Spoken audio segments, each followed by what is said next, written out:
একটি যখন সিঁড়ির রড বাঁধা সম্পূর্ণ কমপ্লিট হয় তারপরে কিন্তু আমরা আসি যে সিঁড়ির ধাপগুলো মারার জন্য। এখানে যে আমরা সিঁড়ির কাজটা করব, মানে সিঁড়ির ধাপগুলো তৈরি করব বা সিঁড়ির ধাপটা মারবো, আমরা নির্দিষ্ট একটা মাপ দিব যে আমরা কতটুকু জায়গা নিয়ে আমরা সিঁড়িটা করতেছি। সাধারণত বেশিরভাগ জায়গায় সিঁড়িটা কিন্তু বিশেষ করে 10টা করে ধাপ হয়, মানে 10 ইঞ্চি চওড়া এবং 6 ইঞ্চি হাইট। সেই অনুযায়ী আপনার নিচে যে চৌকিটা করা আছে, এই চৌকিতে নির্দিষ্ট একটা কিন্তু সিঁড়ির ধাপ আছে, যেটা আপনার নিচ থেকে আমাদের উপরে উঠে গেছে, যেটা আমরা দেখতে পাচ্ছি ভিডিওর মাধ্যমে যে নিচ থেকে আমাদের উপরে উঠে গেছে। এই সিঁড়ির অনুযায়ী কিন্তু আপনাকে সল করে এখানে দাগ দিয়ে নিতে হবে।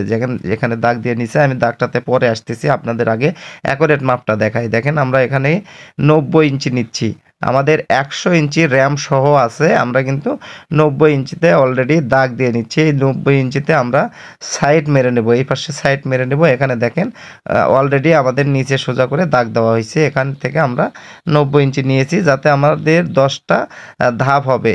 আর যখন আপনার 10টা ধাপ হবে তখন কিন্তু 100 ইঞ্চি আপনার র্যামটা নিতে হবে ডাইরেক্টলি, আর সামনে কিন্তু আপনাকে 10 ইঞ্চি ছেড়ে দিতে হবে। দেখেন আমরা অলরেডি কিন্তু আমাদের সাইড মেরে 2টা ধাপে আটকিয়ে নিয়েছি। এই ধাপি থেকে আপনাদেরকে এখন একটা আমি নির্দিষ্ট মাপ দিব যে এই অনুযায়ী আপনারা ঢালাই করতে হবে। এখানে দেখেন সুতাটা আছে, এই সুতাটাতে আমরা কিন্তু নিম্ন হলেও 5 ইঞ্চি নিতে হবে আপনাকে, মানে স্ল্যাবটা কমপক্ষে আপনার কিন্তু 5 ইঞ্চি করতে হবে ঢালাইটা। আর আমাদের এখানে আছে 6.5 ইঞ্চি, মানে 6 ইঞ্চিতে 2 সুতা কম আছে। আমরা কিন্তু 5 ইঞ্চি স্ল্যাবটা করতে পারি। আর যখন আপনারা এইরকম সামনে মাপ দিবেন, এটা কিন্তু র্যাম, এটা কিন্তু মিলতে চাইবে না। আমাদের যে কাঠটা আছে, এই কাঠটা সোজা আপনাকে ফিতাটা কিন্তু ধরতে হবে কাঠের সাথে অ্যাডজাস্ট করে, তাহলে আপনি অ্যাকুরেট মাপটা কিন্তু পাবেন, তাছাড়া কিন্তু অ্যাকুরেট মাপ পাবেন না। এখানে দেখেন আমরা কাঠের সাথে ফিতাটা অ্যাডজাস্ট করে ধরছি, এখানেও কিন্তু আমাদের 6.5 ইঞ্চি আছে, মানে 6 ইঞ্চিতে 2 সুতা কম আছে। এই লেবেল করে নিয়ে আমরা কিন্তু যে র্যামটা ঢালাই হবে এবং সিঁড়ির ধাপটা আমাদের হবে 10 ইঞ্চি বাই 6 ইঞ্চি হাইট।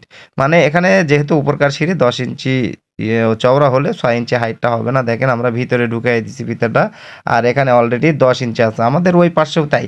এইভাবেই কিন্তু সিঁড়ির ধাপগুলো মারা হয়। আর বিশেষ করে যারা সিঁড়ির কাজ করেন তারা কিন্তু জানেন যে কিভাবে সিঁড়ির ধাপগুলো মারতে হবে, এবং সুতাটাও ক্লিয়ার রাখতে হবে এবং সিঁড়ির ধাপটাও আপনাকে ক্লিয়ার রাখতে হবে।